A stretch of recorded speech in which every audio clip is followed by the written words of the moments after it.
ہندو اپنے بھگوان سے اور مسلمان اپنے اللہ سے پکار رہے تھے۔ ادھر یہ تباہی دیکھ کر مولوی صاحب نے فوراً ہی اللہ کی بارگاہ میں اپنے دونوں ہاتھ اٹھا دیے اور گر گرا کر اللہ سے دعا کرنے لگے اور کہنے لگے، یا اللہ ہم گناہ گاروں کو معاف کر دو، یا اللہ ہماری اس آزمائش کو دور فرما دو۔ اب ادھر مولوی صاحب کا یہ دعا مانگنا تھا اور ادھر اللہ کی قدرت سے بارش فوراً ہی کم ہونے لگی اور پھر بادل آہستہ آہستہ ہٹنے لگے۔ اب گاؤں کے جو لوگ خوف زدہ تھے انہوں نے دیکھا کہ اب بارش کا زور ٹوٹ رہا ہے۔ یہ دیکھ کر تمام گاؤں والے خوش ہو گئے۔ دوستو تبھی لوگوں کو پانی کے اندر ایک ہرے رنگ کی تھیلی نظر آئی جس میں کچھ چیز نظر آ رہی تھی۔ لوگوں نے فوراً ہی پانی میں اتر کر اس تھیلی کو باہر نکالا اور اسے کھول کر دیکھا۔ تب لوگ حیران رہ گئے کیونکہ اس ہرے رنگ کی تھیلی میں اللہ پاک کی مقدس کتاب یعنی قرآن پاک لپٹی ہوئی تھی۔ یہاں پر حیرت کی بات یہ ہوئی کہ اتنی بھینکر بارش کے باوجود، اتنے بڑے سیلاب کے باوجود وہ قرآن پاک بالکل خشک تھی، یعنی کہ کہیں سے بھی وہ گیلی نہیں ہوئی تھی۔ ایسا لگ رہا تھا جیسے پانی نے اسے کہیں بھی ٹچ نہ کیا ہو۔ لوگوں نے فوراً ہی قرآن پاک کو اپنی آنکھوں سے لگایا اور اللہ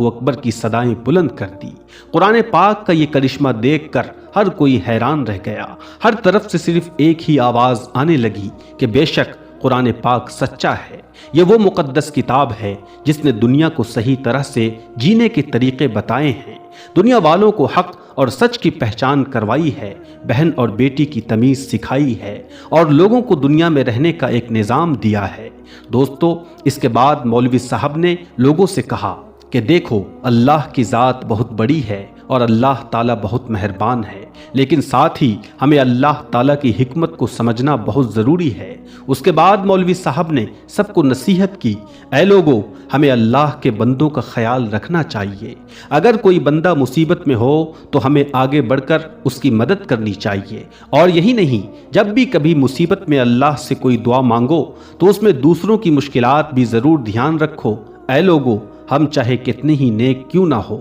جب تک ہم دوسروں کی پریشانی کا خیال نہیں رکھیں گے تب تک ہماری عبادتوں کا ہمیں کوئی بھی فائدہ ہونے والا نہیں ہے۔ یاد رکھو اللہ ہمارے سجدوں کو نہیں بلکہ ہمارے صاف دلوں کو دیکھتا ہے۔ مولوی صاحب کی یہ بات سن کر گاؤں والوں کے دلوں میں بھی ایک نئی روشنی پیدا ہو گئی۔ اس کے بعد انہوں نے اللہ سے سچے دل سے معافی مانگی اور عہد کیا کہ آج کے بعد وہ جب بھی کبھی اللہ سے دعا مانگیں گے تو دوسروں کا خیال ضرور کریں گے اور اپنے اعمال میں سدھار کریں گے۔ اس طرح سے دوستو یہ منظر نہ صرف ایک پورے گاؤں کو بچا گیا بلکہ سب کے دلوں کو بھی ہلا گیا۔ لوگوں نے پہلی بار اپنی آنکھوں سے دیکھا کہ جب انسان بے بس ہو جاتا ہے تو اللہ تعالیٰ کی قدرت سے، دعا اور قرآن پاک کی برکت سے بڑی بڑی آفتیں بھی اپنا راستہ بدل لیتی ہیں۔ دوستو اس واقعے کو سننے کے بعد مجھے اللہ تبارک و تعالیٰ کا وہ وعدہ یاد آ گیا جس میں اللہ تعالیٰ نے خود ارشاد فرمایا ہے کہ بے شک قرآن کو ہم نے ہی نازل کیا ہے اور بے شک ہم قرآن پاک کی حفاظت کرنے والے ہیں۔ لیکن دوستو اس کے ساتھ ہی ہمیں اس بات کو یاد رکھنا چاہیے کہ یہ وہی اللہ کا کلام ہے، یہ وہی قرآن پاک ہے جو ہمارے گھروں میں رکھی ہوئی ہے، لیکن ہم نے اسے صرف الماریوں کی زینت بنا دیا ہے۔ جو کتاب ہماری رہنمائی کے لیے نازل ہوئی تھی آج ہم نے اسے پڑھنے کے بجائے بس طاق پر سجا کر رکھ دیا ہے، اور جب ہم نے ہدایت کو چھوڑ دیا تو اس کا نتیجہ یہ ہوا کہ قدرتی آفتیں ہم پر لگاتار نازل ہو رہی ہیں۔ دوستو آج ہر آفت ہم انسانوں کے لیے ایک پیغام ہے کہ وقت ابھی بھی باقی ہے، توبہ کے دروازے ابھی بھی کھلے ہیں۔ اگر ہم نے ابھی بھی آنکھیں نہ کھولی تو شاید اگلا سیلاب اس سے بھی زیادہ بھینکر ہوگا۔ اس کے ساتھ ہی یہ واقعہ ہمیں یہ بھی سکھاتا ہے کہ انسان کی اصل طاقت دولت یا ہتھیار نہیں ہے بلکہ ایمان اور اللہ پر بھروسہ ہے۔ اس لیے ہمیں سمجھنا ہوگا کہ قرآن شریف صرف پڑھنے کے لیے ہی نہیں بلکہ عمل کرنے کے لیے نازل ہوا ہے۔ جب ہم اپنی زندگی کو قرآن پاک کے مطابق ڈھال لیں گے تو پھر اللہ کی رحمت بھی نازل ہونے لگے گی۔ پھر بارش عذاب نہیں بلکہ رحمت بن کر برسے گی، دریا بستیاں ڈبونے کے بجائے کھیتوں میں سبزہ اگائیں گے، پہاڑ ہمیں دبانے کے بجائے ہمیں راستہ دیں گے اور سایہ دیں گے۔ دوستو آج زمین ہمیں یہ پیغام دے رہی ہے، آفتیں ہمیں جھنجھوڑ رہی ہیں تاکہ ہم اپنے رب کی طرف پلٹ آئیں۔ اگر ہم نے ابھی بھی اپنے کام نہ بدلے تو کل صرف پچھتاوے کے سوائے ہمارے پاس میں کچھ بھی باقی نہ بچے گا۔ لیکن اگر آج ہم نے سچی توبہ کر لی، اللہ تعالیٰ کی مقدس کتاب قرآن پاک کو مضبوطی سے تھام لیا اور اپنی زندگی کو عدل و انصاف، رحم اور سچائی کے اصولوں پر قائم کر لیا، تو یقین مانیے یہ سرزمین ہمارے لیے سکون کا گہوارہ بن جائے گی۔ دوستو، یہ کہانی صرف ایک گاؤں کی نہیں، بلکہ یہ کہانی آج ہر انسان کے لیے ایک اشارہ ہے۔ اس لیے ہم سب کو چاہیے کہ ہم اپنے آپ کو بدل لیں اور اللہ کے بتائے راستے پر لوٹ آئیں۔ اللہ تعالیٰ سے دعا ہے کہ اللہ پاک ہم سب کو آفتوں، مصیبتوں سے محفوظ رکھے اور نیک اور سیدھے راستے پر چلنے کی توفیق عطا فرمائے۔ آمین، اللہم آمین۔ ایک بار آپ بھی کامنٹ باکس میں آمین ضرور لکھ دیں۔ دوستو، اللہ تعالیٰ اپنی قدرت کی نشانیاں صرف قرآن پاک کے ذریعے ہی نہیں بلکہ اپنی کئی مقدس نشانیوں کے ذریعے بھی دنیا کو دکھاتا رہتا ہے۔ انہی مقدس نشانیوں میں ایک ایسی نشانی بھی ہے جسے دیکھنے اور چھونے کی تمنا دنیا کا ہر مسلمان اپنے دل میں رکھتا ہے، لیکن جب اسی مقدس نشانی پر آدرش ٹیکنالوجی یعنی ماڈرن ٹیکنالوجی سے تحقیق کی گئی تو جو باتیں سامنے آئیں انہوں نے بڑے بڑے ماہروں کو بھی حیرت میں ڈال دیا۔ آخر وہ راز کیا تھا، آئیے اب جانتے ہیں۔ حجر اسود کو جب ایک سائنسدان نے ریسرچ کے لیے 49,000 میگا پکسل پر زوم کیا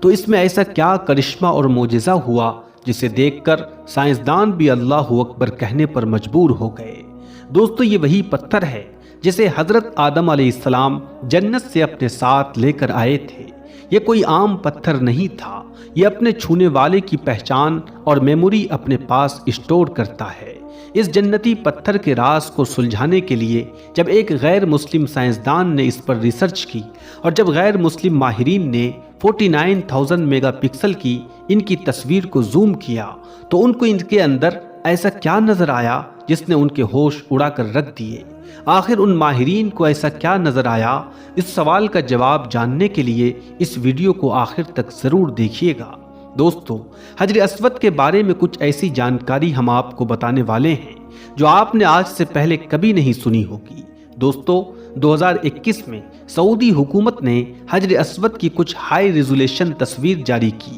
ان تصویر کو ایک ٹیکنالوجی کی مدد سے لیا گیا جسے فوکس اسٹیکنگ ٹیکنالوجی کہا جاتا ہے، جس میں 49,000 میگا پکسل کے کیمرہ لینس یوز کیے گئے تھے۔ مکہ مکرمہ کے ماہر انجینئر نے اس ٹیکنالوجی کا استعمال کرتے ہوئے کئی گھنٹوں کی محنت کے بعد حجر اسود کی ایک ایسی تصویر تیار کی جو 49,000 میگا پکسل کی تھی۔ ادارے کے مطابق حجر اسود کی اعلیٰ ترین کوالٹی کی تصویر تیار کرنے کے لیے اس کی 7 گھنٹے تک عکس بندی کر کے 1000 فوکس اسٹیکنگ پیراگرام تصویر بنائی گئی، جنہیں ملا کر ایک تصویر بنانے میں صرف ایک تصویر بنانے میں 50 گھنٹے کا وقت لگا، یعنی 2 دن سے بھی زیادہ کا وقت۔ ماہرین نے حجر اسود کی 49,000 میگا پکسل کی ایک ایسی تصویر بنا کر تیار کی جس میں اس کے ہر حصے کو انتہائی قریب سے اصل اور اوریجنل حالت کی طرح دیکھا جا سکتا ہے۔ کئی گھنٹوں کی محنت کے بعد ان تصویر کو حاصل کیا گیا، لیکن پھر ایک غیر مسلم ماہر نے ان تصویر کے اندر کچھ ایسا ڈھونڈ نکالا جو راز ابھی تک لوگوں کی آنکھوں سے چھپا ہوا تھا۔ اس جنتی پتھر کے اندر اللہ تعالیٰ نے انسانوں کے گناہوں کو جذب کرنے کی عجیب تاثیر رکھی ہے۔ چنانچہ اللہ کے رسول صلی اللہ علیہ وسلم نے فرمایا، جس وقت حجر اسود کو جنت سے اتارا گیا تو وہ دودھ سے بھی زیادہ سفید تھا، پھر لوگوں کے گناہوں نے اسے سیاہ کر دیا۔ ترمذی شریف کی ایک حدیث میں موجود ہے کہ حجر اسود اور مقام ابراہیم جنت کے یاقوتوں میں سے 2 یاقوت ہیں۔ اگر اللہ تعالیٰ ان کی روشنی کو ختم نہ فرماتا تو یہ پوری زمین و آسمان کو روشن کر دیتے۔ ان ہائی ریزولیشن تصویر میں حجر اسود کے ہر حصے کو ہائی کوالٹی میں قریب سے دیکھا جا سکتا ہے، جو اس سے پہلے کبھی کسی نے نہیں دیکھے تھے۔ ان ہائی کوالٹی تصویر پر جب سائنسدانوں نے تحقیق کی تو ان کو ایسے ایسے راز معلوم ہوئے جس نے ان کے تمام سوالوں کے جواب حل کر دیے۔ جیسے کہ پروفیسر کارنر جو ناسا کے ادارے میں کام کرتا تھا، اس نے یہ تحقیق کی کہ کائنات کی جو شعاعیں ہیں وہ نیوکلیئر کی خطرناک شعاعوں سے بھی زیادہ ہیں، جنہیں کنٹرول نہیں کیا جا سکتا۔ اس کا کنٹرول ایک خاص قسم کے غلاف کے ذریعے کیا جا رہا ہے۔ لیکن اسے اپنی اس تحقیق میں اس خاص قسم کے غلاف کی طرف کہیں بھی کوئی اشارہ نہ ملا۔ پھر جب اس نے قرآن کریم کی اس آیت کا ترجمہ پڑھا جس میں اللہ فرماتا ہے، اور اگر ہم ان کے لیے آسمان میں کوئی دروازہ کھول دیں تاکہ وہ دن کو اس میں چڑھتے، تب بھی وہ یہی کہتے کہ ہماری نگاہیں باندھ دی گئی ہیں، بلکہ ہم پر جادو کیا ہوا ہے۔ اس آیت میں دوستو اشارہ اسی طرف ہے کہ ہم نے ایسی طاقتوں کو خود کنٹرول کیا ہوا ہے۔ تو پروفیسر اس آیت کو جاننے کے بعد مسلمان ہو گیا، کیونکہ اس کے سوالوں کے جواب اسے مل چکے تھے۔ اسی دوران اس نے حجر اسود پر بھی تحقیق کی اور یہ بتایا کہ یہ دنیا کے پتھروں میں سے کوئی پتھر نہیں ہے، اور یہ اپنی طرف دیکھنے والے، اسے ٹچ کرنے والے ہر انسان کا نام بھی محفوظ کر لیتا ہے۔ سائنس کے اسی تحقیق کی طرف آج سے 1400 سال پہلے ہمارے پیارے آقا حضرت محمد مصطفیٰ صلی اللہ علیہ وسلم نے اشارہ فرمایا، اس حجر اسود کو اپنے اعمال خیر کا گواہ بنا لو، کیونکہ قیامت کے دن یہ سفارشی بن کر اللہ کے دربار میں اپنے چھونے والوں کے لیے گواہی دے گا۔ اس کی 2 آنکھیں اور 1 زبان ہوگی جس سے یہ بات کرے گا۔ پیارے دوستو، حجر اسود وہ پتھر ہے کہ جسے اللہ تعالیٰ نے جنت سے بھجوایا، اور نبی اکرم صلی اللہ علیہ وسلم نے اس پتھر کو خانہ کعبہ کی دیوار میں نصب کر دیا، اور پھر قیامت تک ہر آنے والے مسلمان پر یہ لازم کر دیا کہ جو عمرہ کرنے جائے یا خانہ کعبہ کا طواف کرے یا پھر حج کرے تو اس کے لیے یہ لازم ہے کہ وہ حجر اسود کا بوسہ لے۔ اس کے بغیر نہ تو عمرہ مکمل ہوگا اور نہ ہی کسی صورت طواف کعبہ مکمل ہوگا۔ پیارے دوستو، دنیا بھر کے تمام مسلمانوں کی یہ کوشش ہوتی ہے کہ جب وہ صحن کعبہ کے اندر موجود ہوں، خانہ کعبہ کے گرد طواف کر رہے ہوں، تو انہیں یہ سعادت نصیب ہو جائے کہ وہ حجر اسود کے قریب جائیں اور اپنی جیتی جاگتی آنکھوں سے ایک دفعہ اس کی زیارت کریں اور پھر اس کا بوسہ لیں۔ دوستو، اب ہم آپ کو بتائیں گے کہ جب ایک خاتون حجر اسود کا بوسہ لینے لگی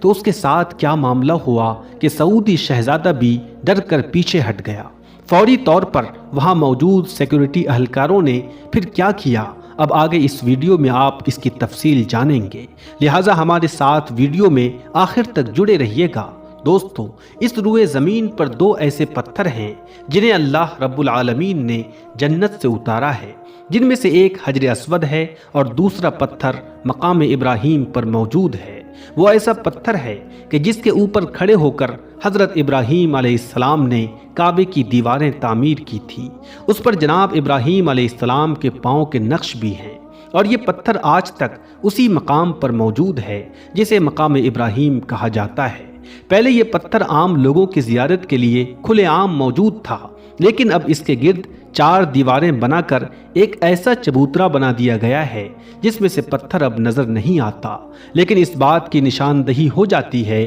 کہ یہ دراصل مقام ابراہیم تھا۔ دوسری جانب کعبے کی دیوار میں نصب حجر اسود ہے، جسے ہاتھ لگانا، چومنا، بوسہ لینا، اس کے قریب جانا ہر مسلمان کے لیے باعث سعادت ہے۔ اور آپ ہی اندازہ کیجئے کہ جب عمرے کے دوران، رمضان کے ایام میں یا پھر حج کے دوران صحن کعبہ کے اندر ہزاروں کی تعداد میں نہیں بلکہ لاکھوں کی تعداد میں لوگ موجود ہوتے ہیں اور سب طواف کعبہ کر رہے ہوں، اور سب کی یہ خواہش ہوتی ہے کہ وہ حجر اسود کا بوسہ لیں، تو یہ ایک انتہائی کٹھن صورتحال پیدا ہو جاتی ہے۔ یہاں تک کہ یہ اندیشہ بھی ہو جاتا ہے کہ اگر یہاں بھگدڑ مچ جائے یا پھر کوئی ایسی صورتحال پیدا ہو جائے تو ان عازمین کی انتقال کی خبریں بھی آ سکتی ہیں اور یہاں سنگین صورتحال بھی پیدا ہو سکتی ہے۔ ایسے میں دوستو، سوال یہ پیدا ہوتا ہے کہ پھر حجر اسود کا بوسہ کیسے لیا جائے اور کس طریقے سے اپنے طواف کعبہ کو مکمل کیا جائے۔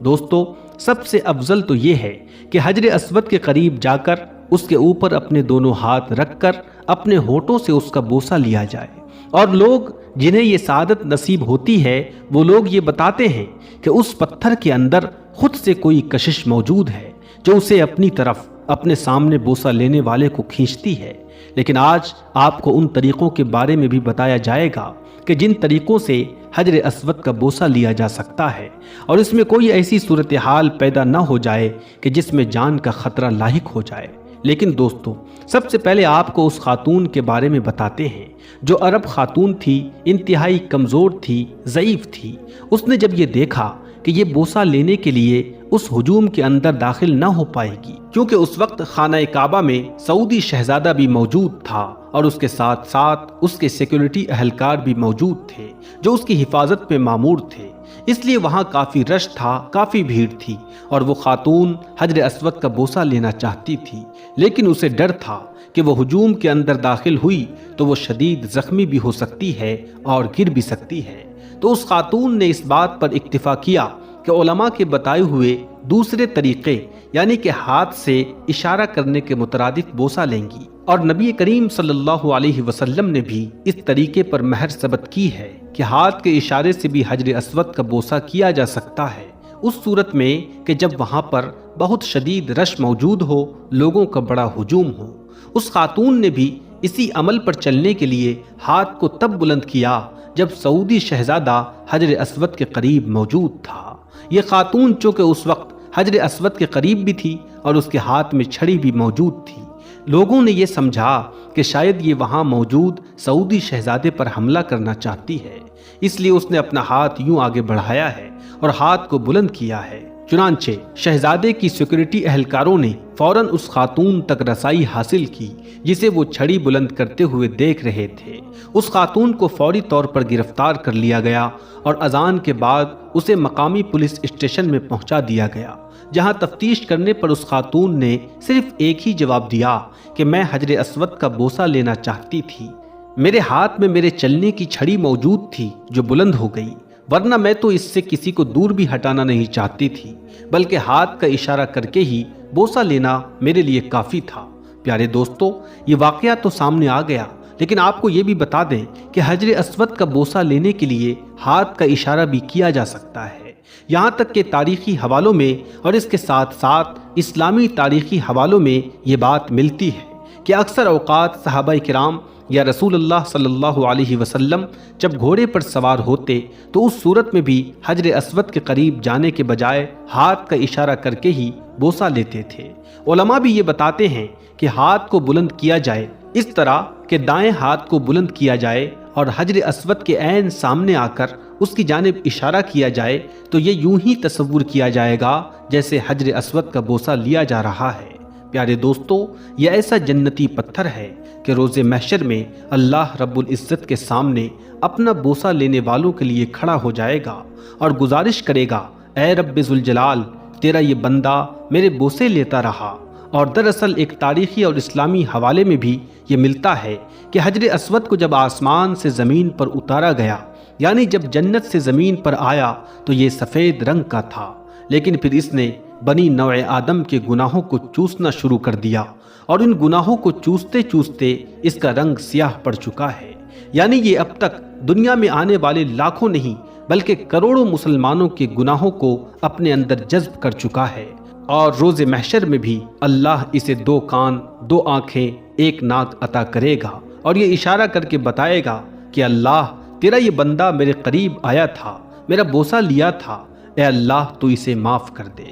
تو یوں دوستو، روز محشر میں یہ حجر اسود بھی گواہی دے گا۔ وہ لوگ جو اس کا بوسہ لیتے ہیں یقینی طور پر وہ انتہائی زیادہ خوش نصیب اور خوش قسمت، خوشبخت انسان ہے کہ جنہیں اللہ یہ موقع عطا کرے کہ وہ ایسی صورت میں حجر اسود کے قریب جائیں جب وہاں پر کوئی موجود نہ ہو، اور جب کوئی موجود نہ ہو تو وہ اس کا بوسہ لینے میں ایک بار نہیں بلکہ کئی بار کامیاب ہو جاتے ہیں۔ دوستو، اس مقصد کے لیے لوگ عموماً رات کے وقت کا انتخاب کرتے ہیں کہ جب صحن کعبہ میں رش انتہائی کم ہو جاتا ہے، یعنی بھیڑ کم ہو جاتی ہے، اس وقت یہ طواف کعبہ کرتے کرتے حجر اسود کے قریب پہنچ جاتے ہیں اور پھر تسلی سے اس کا بوسہ لیتے ہیں۔ دوستو، چند ماہ پہلے ناسا کی جانب سے حجر اسود کی تصویر جاری کی گئی اور یہ تصویر ناسا کی سیٹلائٹ نے اتاری تھی جو کہ حجر اسود سے کئی ہزار میل دور تھی، لیکن اس نے ایک بار پھر حجر اسود کو فوکس کیا اور اس کی ڈیپ زومنگ پکچر اتارنے کی کوشش کی